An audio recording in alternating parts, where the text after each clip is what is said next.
안녕하세요. 유미래 전도사입니다. 혹시 토끼와 거북이라는 동화를 기억하시나요? 달리기가 빠른 토끼와 상대적으로 느린 거북이가 달리기 경주를 합니다. 누가 봐도 토끼에게 승리가 예정된 경주였는데 반전이 일어납니다. 토끼는 자신의 달리기 실력만 믿고 안일하게 생각하다가 결국 거북이에게 패배를 하고 말죠. 중요한 것은 속도가 아니라 분명한 방향이라는 것입니다. 토끼는 경주를 하는 동안 꼬린 지점을 향해 달려가야겠다는 생각보다 느리게 오는 거북이를 약올려야겠다는 생각이 더 커다랬습니다. 그것은 꼬린 지점을 향해 달려가야겠다는 분명한 목적을 세운 거북이를 이기지 못했습니다. 올바른 목적과 방향을 세우지 못하니 토끼는 자신의 능력이 오히려 독이 되어버린 것입니다. 그런데 이것은 단지 말도 안 되는 동화 속의 이야기뿐만이 아닙니다. 우리 일상의 삶 속에서도 분명한 방향과 목적을 잃어버린 채 나의 능력을 믿고 속도에만 집중하다가 이를 그르치게 되는 상황이 수없이 많이 찾아오기 때문입니다. 오늘 본문에서 이삭과 리브가도 그러했습니다. 이삭과 리브가는 하나님의 어마어마한 축복을 받은 자들이었습니다. 그들의 삶은 하나님을 기억하며 살아가는 것이 목적이 되어야 했습니다. 그러나 그 삶의 목적을 잃어버리자 그들에게 웃지 못할 일이 펼쳐지고 맙니다. 이삭과 리브가는 각자의 마음에 더 합한 아들들을 편애하게 됩니다. 이삭은 첫째 아들 에서를 더 좋아하였고요. 리브가는 둘째 아들 야곱을 더 좋아하였습니다. 그러던 어느 날 이삭이 노쇠하여 점점 눈이 멀어져 갔습니다. 이제 곧 죽음을 맞이할 날이 머지 않았음을 육체적으로 느끼게 되는 것이죠. 그러자 이삭에게 자연스럽게 이러한 생각이 들기 시작합니다. 이러다가 내가 언제 죽을지 모르니 하나님께서 약속하신 축복을 아들에게 빌어 주어야겠다. 결국 이삭은 에서와 야곱 중에 평소 편애하던 에서를 불러 축복을 주려 하니 찬양을 해서 음식을 해오라고 이야기합니다. 과연 이것은 이삭이 하나님의 약속을 기억하며 언약의 계승자를 세우려는 행동이었을까요? 사실 하나님께서는 창세기 25절 말씀에 큰 자가 작은 자를 섬기게 될 것이라고 분명하게 말씀하셨습니다. 창세기 25장 23절 말씀입니다. 여호와께서 그에게 이르시되 두 국민이 내 태중에 있구나. 두 민족이 내 복중에서부터 나누이리다. 이 족속이 저 족속보다 강하겠고 큰 자가 어린 자를 섬기리라 하셨더라. 이는 둘째 아들 야곱이 언약의 계승자가 될 것이라는 의미입니다. 그러나 이삭은 하나님의 뜻을 기억하지 못한 채 첫째 아들 에서에게 언약의 계승을 하려 한 것입니다. 이는 이삭이 육체의 눈만 어두워진 것뿐만 아니라 영적인 안목 또한 어두워졌음을 이야기합니다. 조금만 더 돌이켜보면 에서는 장자권을 가벼이 야곱에게 넘겨준 자입니다. 이삭이 영적 안목이 밝게 깨어 있었다면 하나님의 뜻을 기억하며 판단했을 것입니다. 그러나 영적으로 어두워져 있었던 이삭은 하나님의 뜻을 먼저 구하지 않았고 자신의 힘이 남아있을 때 사람이 보기에 합당해 보이는 방법대로 일을 성급하게 해결하려 한 것입니다. 그런데 여기서 반전이 일어납니다. 다행히도 그 순간을 리브가가 목격하고 만 것입니다.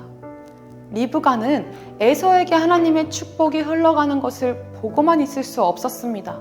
창세기 25장의 말씀은 하나님께서 리브가에게 직접 들려주신 말씀이기에 어쩌면 리브가가 하나님의 말씀을 더 선명히 기억했을지도 모릅니다. 하나님의 뜻을 기억하고 있다면 리브가라도 하나님께 이 일을 맡겨드리며 하나님의 방법을 취하기를 간절히 바라게 되는 그 대목입니다.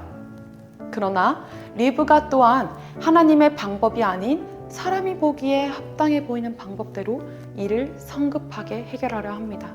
아시다시피 거짓말로 이삭을 속여 야곱을 에서로 둔갑시킨 것입니다. 아무리 이삭이 에서에게 축복을 해주게 되는 상황을 보게 되었을지라도 전능하신 하나님께서는 그분의 방법대로 야곱에게 축복이 흘러갈 수 있게 하실 수 있는 분이십니다. 그런데 리브가는 그런 하나님을 의지하지 않았고 자신의 눈으로 판단하여 서둘러서 상황을 해결하기에 급급합니다. 그 결과는 어떻습니까? 축복은 야곱이 취했을지라도 에사와 야곱은 평생의 원수 시간이 되어버리고 리브가는 야곱을 다시는 볼 수 없게 되어버리고 맙니다.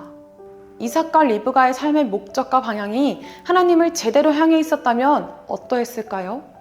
조금 더디고 느려 보일지라도 전능하신 하나님을 믿고 의지했다면 어떠했을까요? 그들은 아들 에사와 야곱을 얻기까지 20년을 기다렸던 자들입니다. 자녀를 주시기를 하나님께 간구했던 자들입니다. 이것은 그들의 삶이 그들의 능력과 힘이 아닌 하나님의 은혜로 살아가는 자들임을 깨닫게 하시는 하나님의 섭리였습니다. 그러나 그 후 이삭과 리브가는 하나님과 교제하지 않았고 영적인 눈이 어두워져 버렸습니다. 그 결과 간구하여 얻었던 아들 에서와 야곱이 결론적으로는 이삭과 리브가를 갈라놓는 발단이 되어버리고 만 것입니다. 하나님의 은혜로 살아가는 자임을 기억하지 못한 이삭과 리브가는 각자 마음에 합한 아들들을 편애하였고, 이는 두 아들 에서와 야곱까지 서로를 원망하게 되는 깊고 어두운 골짜기로 인도하게 되었습니다.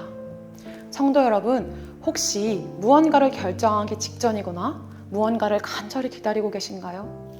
그럴 때 가장 먼저는 내 영혼의 안목이 깨어 있는지를, 하나님을 향해 있는지를 점검해 보시기를 부탁드립니다.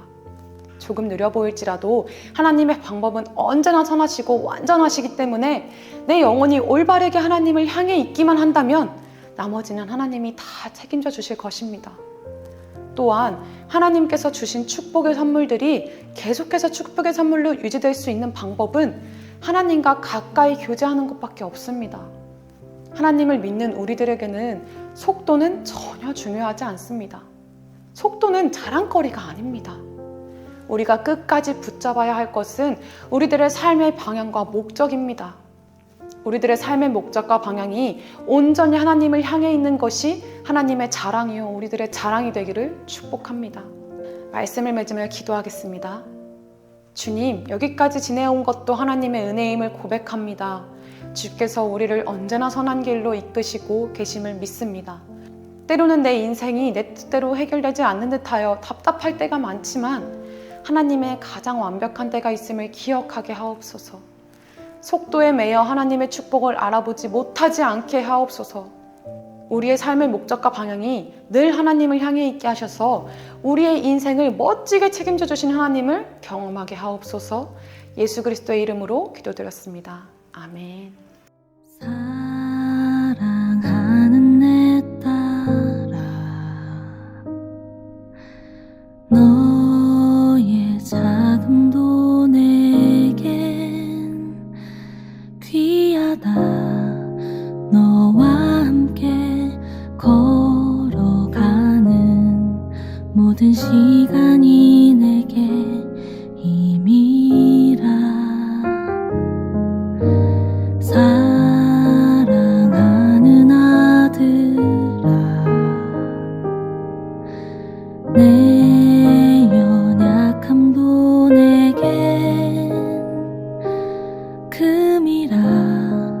너로 인해 잃어버린 나의 양들이 돌아오리라.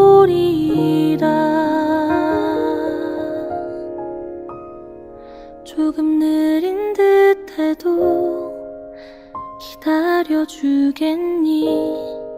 조금 더딘 듯해도 믿어줄 수 있니? 네가 가는 그 길 절대 헛되지 않으니 나와 함께 가자.